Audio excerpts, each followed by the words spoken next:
Welcome to SRM tutors. ఈ వీడియోలో మనం మే 16, 2026 కరెంట్ అఫైర్స్ ఎంసీక్యూస్ తెలుసుకుందాం. ముఖ్యమైన రోజులు: 1. జాతీయ డెంగ్యూ దినోత్సవం అంటే నేషనల్ డెంగ్యూ డే ప్రతి ఏటా ఏ రోజున జరుపుకుంటారు? ఏ. మే 14, బి. మే 15, సి. మే 16, డి. మే 17. సమాధానం సి. మే 16. డెంగ్యూ వ్యాధి లక్షణాలు, కారణాలు మరియు నివారణ చర్యలపై అవగాహన కల్పించడానికి ప్రతి ఏటా మే 16న కేంద్ర ఆరోగ్య మరియు కుటుంబ సంక్షేమ మంత్రిత్వ శాఖ ఆధ్వర్యంలో ఈ దినోత్సవాన్ని నిర్వహిస్తారు. అంతర్జాతీయ సహకారం: భారత్ మరియు ఏ దేశం సంయుక్తంగా తమిళనాడులోని తుత్తుకుడిలో దేశంలోనే మొదటి మెగా గ్రీన్ఫీల్డ్ షిప్యార్డును అభివృద్ధి చేయనున్నాయి. A. Japan, B. Russia, C. దక్షిణ కొరియా, డి. ఫ్రాన్స్. సమాధానం సి. దక్షిణ కొరియా. భారత్ మరియు దక్షిణ కొరియా భాగస్వామ్యంతో తమిళనాడులోని తుత్తుకుడిలో అత్యున్నత సాంకేతికతతో కూడిన మెగా గ్రీన్ఫీల్డ్ షిప్యార్డును నిర్మించనున్నారు. ఇది ఏడాదికి 25 లక్షల గ్రాస్ టన్నేజ్ సామర్థ్యం గల నౌకలను తయారు చేయగలదు. 3. ఇంధన భద్రత కోసం భారత్ ఓమన్ నుండి గుజరాత్ వరకు సుమారు 40,000 కోట్లతో నిర్మించతలపెట్టిన సముద్ర అంతర్గత గ్యాస్ పైప్లైన్ పేరేమికి? A. Bharat Oman connect, B. Middle east India deep water pipeline, C. Gulf Gujarat pipeline, D. Sagar gas grid. సమాధానం B. Middle east India deep water pipeline. Strait of Hormuz సంక్షోభం వంటి సమయంలో ఇంధన సరఫరాకు ఆటంకం కలగకుండా 2,000 కిలోమీటర్లు పొడవైన ఈ పైప్లైన్ను ప్రతిపాదించారు. పుస్తకాలు: కేంద్ర మంత్రి శివరాజ్ సింగ్ చౌహాన్ ప్రధానమంత్రి నరేంద్ర మోదీతో తన 35 సంవత్సరాల అనుభవాల ఆధారంగా రాసిన పుస్తకం పేరేమిటి? ఏ. మోదీ యుగం, బి. దేశసేవలో, సి. అప్నాపన్, డి. నా భారత్. సమాధానం సి. అప్నాపన్. శివరాజ్ సింగ్ చౌహాన్ తన వ్యక్తిగత మరియు రాజకీయ ప్రయాణంలో ప్రధాని మోదీతో తనకున్న బంధాన్ని వివరిస్తూ అప్నాపన్ అనే పుస్తకాన్ని రాశారు. దీన్ని మే 26న విడుదల చేయనున్నారు. రక్షణ: భారతదేశపు మొట్టమొదటి autonomous AI loitering drone Kaal Bhairav యుత్పత్తి ఏ దేశంలో జరగనుంది? A. Brazil, B. Portugal, C. Germany, D. Israel. సమాధానం బి. పోర్చుగల్. బెంగళూరుకు చెందిన flying wedge defence and aerospace సంస్థ అభివృద్ధి చేసిన ఈ డ్రోన్ ఉత్పత్తి కోసం పోర్చుగల్కు చెందిన సంస్థతో ఒప్పందం కుదిరింది. ఇది 3,000 కిలోమీటర్ల పరిధిని కలిగి ఉంటుంది. పర్యావరణం మరియు వన్యప్రాణులు: జువలాజికల్ సర్వే ఆఫ్ ఇండియా అంటే ZSI ఇటీవల నాగాలాండ్లో కనుగొన్న 2 కొత్త సాలిడు జాతుల పేర్లేమికి? ఏ. నూ మరియు ఫెన్షున్యూ, బి. కిసామా మరియు జఖామా, సి. కొహిమా మరియు మోన్, డి. నాగా మరియు అంగమి. సమాధానం ఏ. నూ మరియు ఫెన్షున్యూ. నాగాలాండ్లోని నూ మరియు ఫెన్షున్యూ గ్రామాల పేరుమీదుగా ఈ కొత్త సాలిడు జాతులకు నామకరణం చేశారు. 7. భారతదేశంలో మొట్టమొదటిసారిగా శాటిలైట్ ట్యాగ్ చేయబడిన గంగా సాఫ్ట్ షెల్ తాబేలును ఏ నేషనల్ పార్క్లో విడుదల చేశారు? ఏ.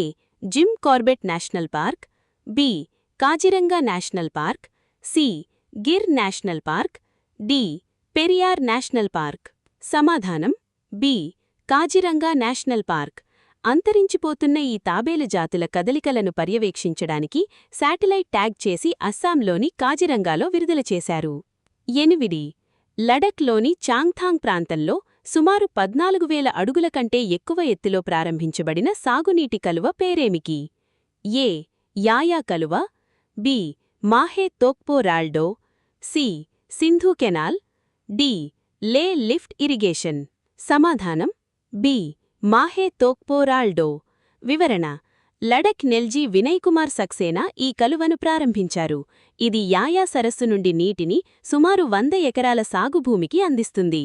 క్రీడలు: south Asian weight lifting federation అధ్యక్షుడిగా ఎవరు ఏకగ్రీవంగా ఎన్నికయ్యారు? ఏ.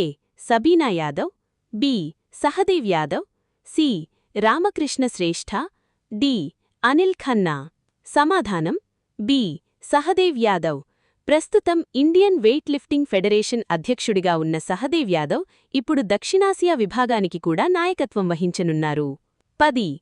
నీతి ఆయోగ్ భారతదేశపు అల్లం రాజధానిగా ఏ రాష్ట్రాన్ని ప్రకటించింది? A. Meghalaya, B. Assam, C. Mizoram, D.